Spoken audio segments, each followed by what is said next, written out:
cidade de São Paulo supera a média histórica de chuvas para o mês de janeiro. Tempestade de inverno nos Estados Unidos é considerada uma das mais severas dos últimos anos. E você vai ver também. Brasil recebe quarto lote de vacinas da Pfizer para crianças. Empresas têm até hoje para solicitar adesão ao Simples Nacional.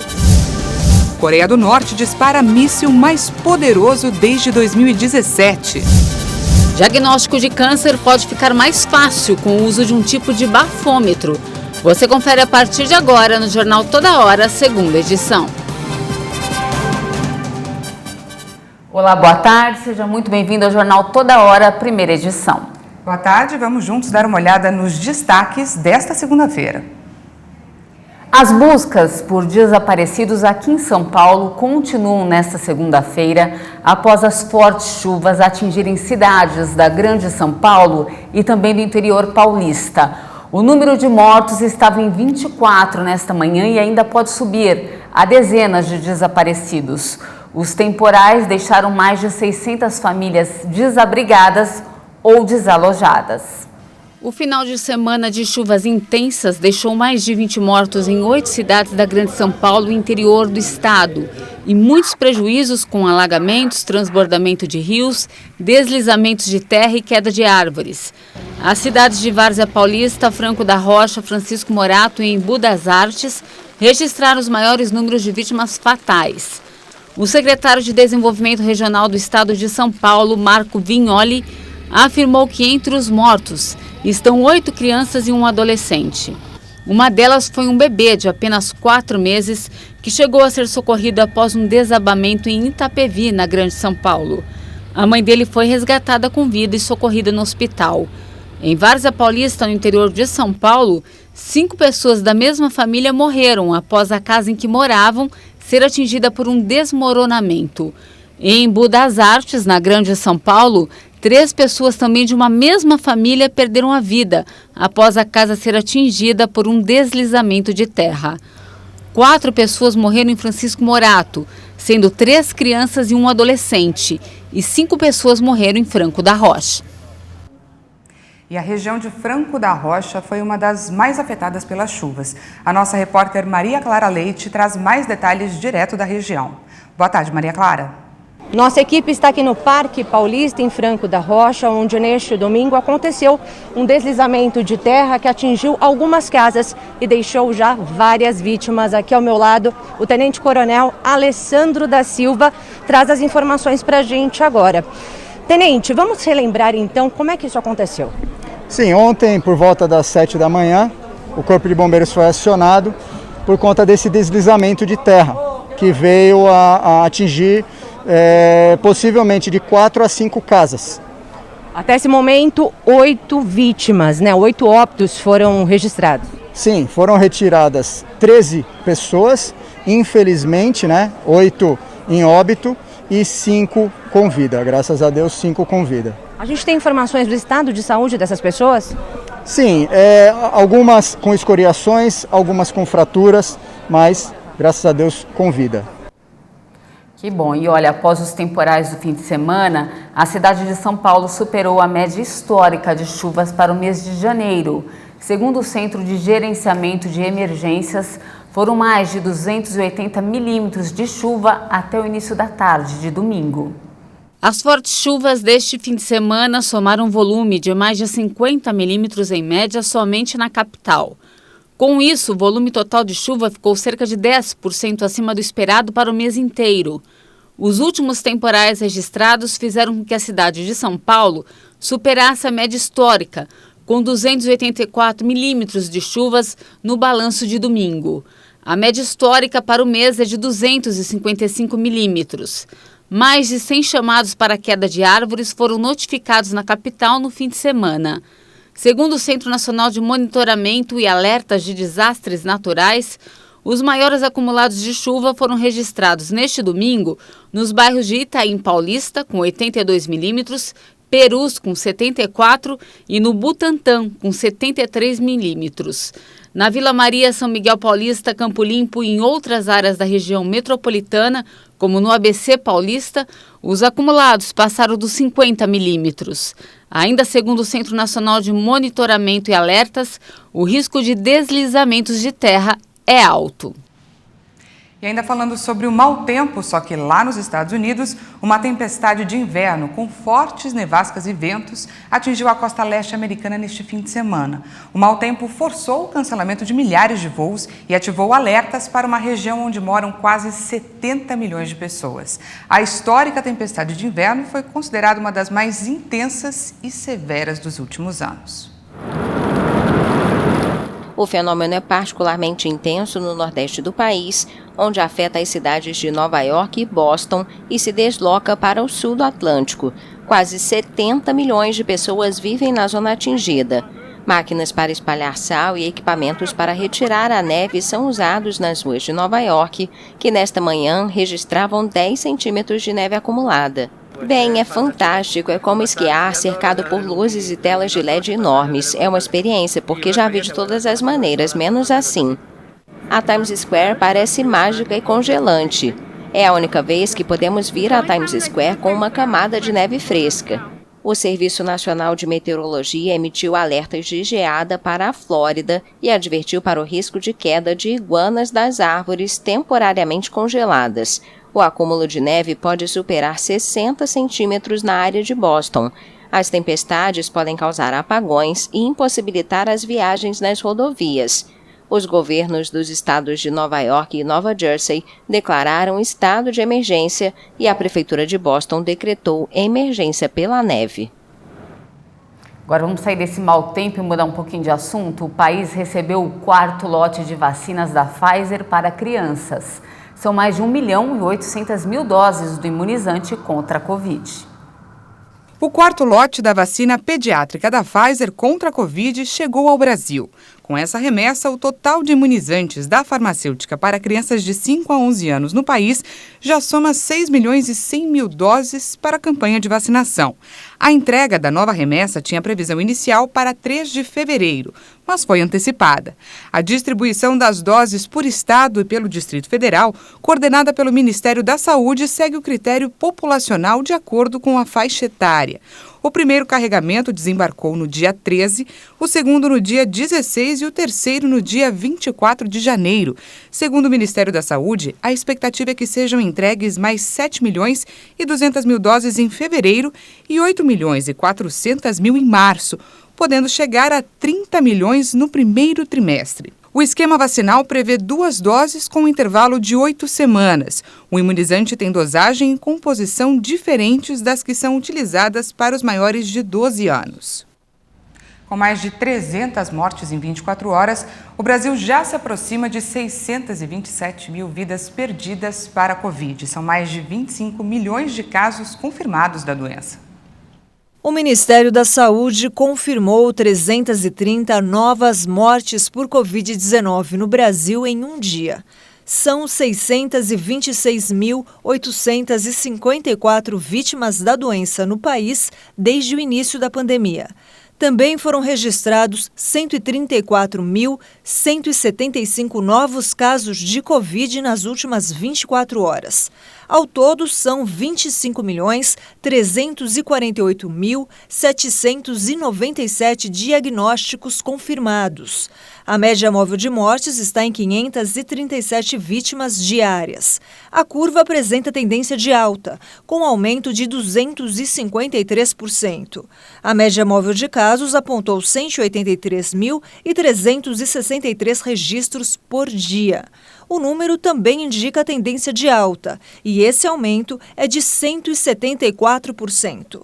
No cenário da evolução da doença por regiões, hoje 21 unidades da federação indicaram alta.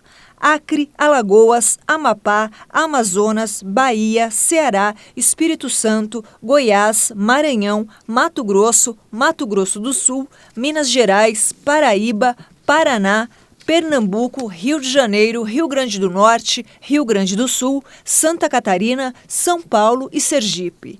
3 estados apresentaram estabilidade: Piauí, Roraima e Tocantins. Somente 2 estados apontaram queda: Pará e Rondônia. O Distrito Federal não divulgou os dados. Agora um balanço da vacinação aqui no Brasil, que já aplicou mais de 361.354.000 doses de vacinas contra a Covid-19. Segundo o Ministério da Saúde e as secretarias estaduais de saúde, mais de 164.872.000 pessoas tomaram a primeira dose, enquanto 149.812.000 brasileiros tomaram a segunda dose. E a dose de reforço já foi aplicada em 46.679.000 pessoas. Mais de 1.370.000 crianças de 5 a 11 anos de idade tomaram a primeira dose da vacina contra a Covid. E veja a seguir, Coreia do Norte dispara míssil mais poderoso desde 2017. E ainda, diagnóstico de câncer pode ser mais fácil com o uso de um tipo de bafômetro. É em instantes, nós voltamos já.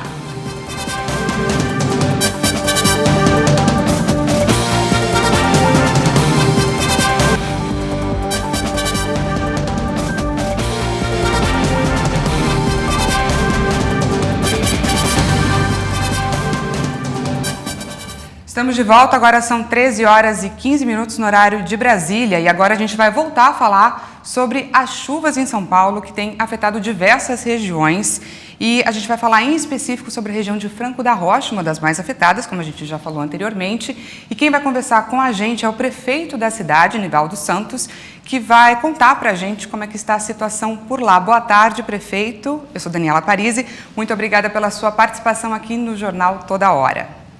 Seja muito bem-vindo. Boa tarde. Boa tarde.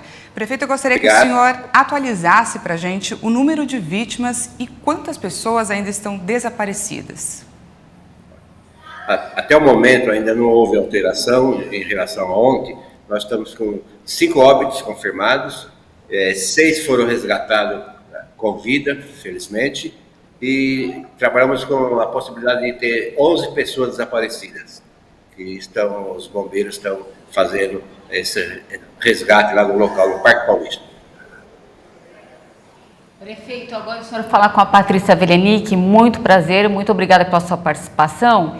Ontem foi feito um alerta sobre a represa Paiva Castro, que atingiu o limite de segurança de 78,7% de volume. As famílias foram orientadas a sair das áreas de risco. Qual a situação dessa represa nesse momento? Existem outras áreas que estão em alerta? Perfeito. Ontem à noite realmente tinha esse risco iminente de abrir as comportas da represa, por isso que fizemos o alerta para a população que possivelmente poderia ser atingida e iniciamos a evacuação dessas pessoas. Então, a principal, que a gente chama Vila Aparecida aqui no município, que seria a mais atingida, foi retirada todos os moradores do local e, felizmente, para nós, a chuva cessou as chuvas e durante a madrugada toda não choveu aqui no nosso município. Então, hoje, nesse momento, está afastada essa possibilidade a abrir as comportas. É lógico, se voltar a chover forte, volta a ter esse risco, mas por enquanto está afastado. Perfeito. E existe alguma previsão, um número de desalojados ou desabrigados? E o que está sendo feito em apoio a essas pessoas? O senhor consegue mensurar agora? Olha, nós estamos no momento com cerca de 40 abrigados. Muitas pessoas afetadas por essa tragédia resistem em ir por abrigo. Então, procura a casa de vizinhos, familiares. E nesse primeiro momento, 40 pessoas abrigadas. E estamos oferecendo, logo em seguida, não só quem está abrigado, mas até essas famílias que estão em vizinho e em parentes, vamos oferecer o auxílio aluguel, né? Uma ajuda social, para que eles possam retomar a vida deles. Nós vamos ficar aqui na torcida para que tudo seja resolvido. Prefeito, muito obrigada pela sua participação aqui no Jornal Toda Hora. E você de em casa confere mais informações sobre esse assunto ao longo da nossa programação. Obrigado e fico à disposição de vocês. Muito obrigada. As empresas têm até hoje para solicitar adesão ao Simples Nacional. Já a regularização pode ser realizada até 31 de março. A Receita Federal alerta que, apesar de o prazo de regularização de pendências ao Simples Nacional ter sido prorrogado até o dia 31 de março deste ano, as empresas devem formalizar a solicitação de adesão até essa segunda-feira. Segundo o Fisco, não vai haver prorrogação do prazo de adesão, já que faz parte de dispositivo previsto em lei. Assim, a empresa interessada deve fazer a opção dentro do prazo e buscar regularizar as suas pendências o quanto antes, para que possa usufruir dos benefícios do regime. Para a regularização de pendências com o Fisco, não é necessário que o contribuinte se dirija a uma unidade da Receita Federal. Basta acessar este link do site da Receita Federal. Já para a regularização de pendências com os estados, Distrito Federal e municípios, o contribuinte deve se dirigir à administração tributária responsável. Essa é a segunda medida tomada pelo governo para compensar o veto à lei, que criaria um programa especial de renegociação para os contribuintes do Simples. No dia 11, a Procuradoria-Geral da Fazenda Nacional criou 2 programas para renegociar débitos do Simples, inscritos na dívida ativa, quando o contribuinte é negativado e passa a ser cobrado na Justiça. E olha só, o diagnóstico de câncer pode ser mais fácil com o uso de um tipo de bafômetro. Em São Paulo, o hospital testa um aparelho para descobrir o tumor no estômago. Um tipo de bafômetro, parecido com o usado para descobrir se o motorista fez uso de bebidas alcoólicas, está sendo testado para detectar um tumor maligno. Em vez de passar por longos exames, o paciente assopra durante 10 segundos em um aparelho e em 10 minutos sai o resultado.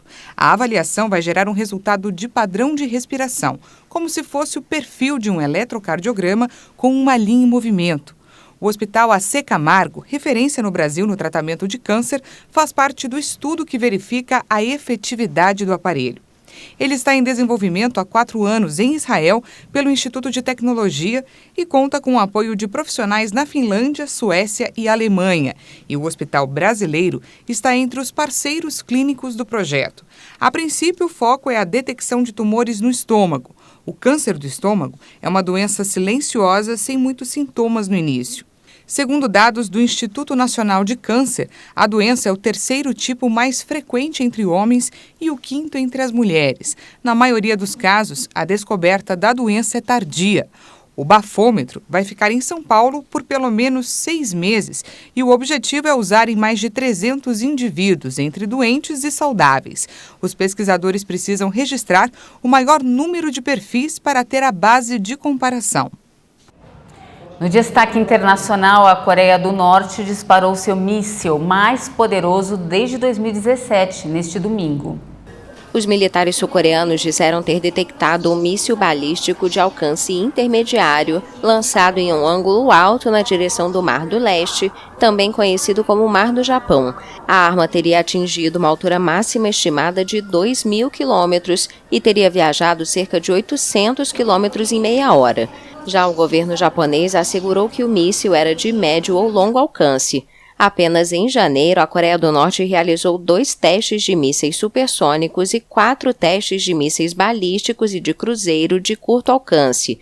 Pyongyang, que nunca realizou tantos testes em um mês, sugeriu na semana passada abandonar uma moratória autoimposta de quase 5 anos sobre mísseis intercontinentais e testes nucleares.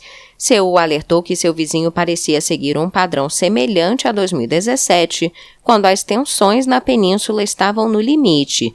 Linda Thomas Greenfield, embaixadora dos Estados Unidos nas Nações Unidas, chamou o lançamento de provocativo na televisão. Ela acrescentou que os Estados Unidos estão absolutamente abertos a um compromisso diplomático sem pré-condições. Após o colapso das negociações entre o líder norte-coreano Kim Jong-un e o ex-presidente Donald Trump em 2019 em Hanoi, as negociações entre Pyongyang e Washington foram paralisadas, apesar dos pedidos do governo Joe Biden para retomá-las. Os Estados Unidos e o Reino Unido ameaçaram impor novas sanções contra a Rússia. Os países membros da OTAN estão intensificando os esforços diplomáticos para impedir que Moscou invada a Ucrânia. O Reino Unido e os Estados Unidos alertaram para novas sanções contra a Rússia antes de uma possível invasão da Ucrânia. A chanceler britânica Liz Truss disse que esta semana seria anunciada uma melhora da legislação das sanções para atingir uma ampla gama de fatores importantes para o Kremlin. Em Washington, congressistas democratas e republicanos sinalizaram que estão próximos de chegar a um acordo sobre um projeto de lei que prevê duras sanções econômicas contra a Rússia. As tensões estão no nível máximo entre Moscou e o Ocidente em relação à Ucrânia. Diante dessas novas ameaças, Moscou exigiu ser tratada em igualdade de condições por Washington. Queremos boas relações, respeito mútuo e igualdade com os Estados Unidos, assim como com qualquer outro país do mundo. Diante da ameaça de uma invasão, a Ucrânia pediu a Moscou que retire suas tropas posicionadas ao longo da fronteira entre os dois países e continue o diálogo com os ocidentais se realmente quiser uma diminuição das tensões. Desde o final de 2021, a Rússia é acusada de concentrar quase 100 mil soldados na fronteira ucraniana com o objetivo de atacar o país vizinho. Moscou nega ter intenções de guerra, mas exige garantias escritas para salvaguardar sua segurança, como a OTAN não admitir novos membros, especialmente a Ucrânia. Vários países ocidentais anunciaram nos últimos dias o envio de soldados para a Europa Oriental, incluindo Estados Unidos, França e Reino Unido. E antes de encerrar, uma última informação. O primeiro-ministro socialista Antônio Costa conquistou a maioria absoluta nas eleições antecipadas em Portugal. O resultado contraria as pesquisas que previam uma disputa acirrada. Os socialistas conseguiram 117 das 230 cadeiras do parlamento, seguidos por 71 do Partido Social Democrata. O resultado contraria as pesquisas que projetavam uma disputa apertada.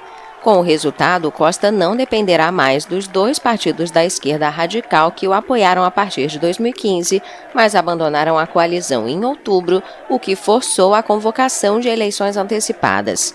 Ele poderá formar um governo apenas com o Partido Socialista.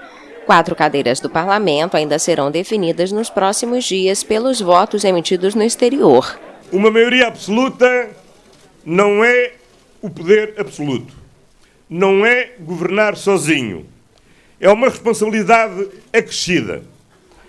E governar é governar com e para todas e todos os portugueses. O resultado também contraria a tendência de outros países europeus, como Grécia e França, onde os socialistas perderam força eleitoral.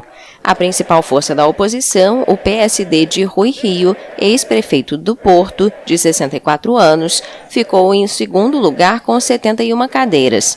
O partido que avançou de maneira expressiva foi o Chega, de extrema-direita, que virou a terceira força eleitoral, passando de apenas uma cadeira para 12 representantes no parlamento.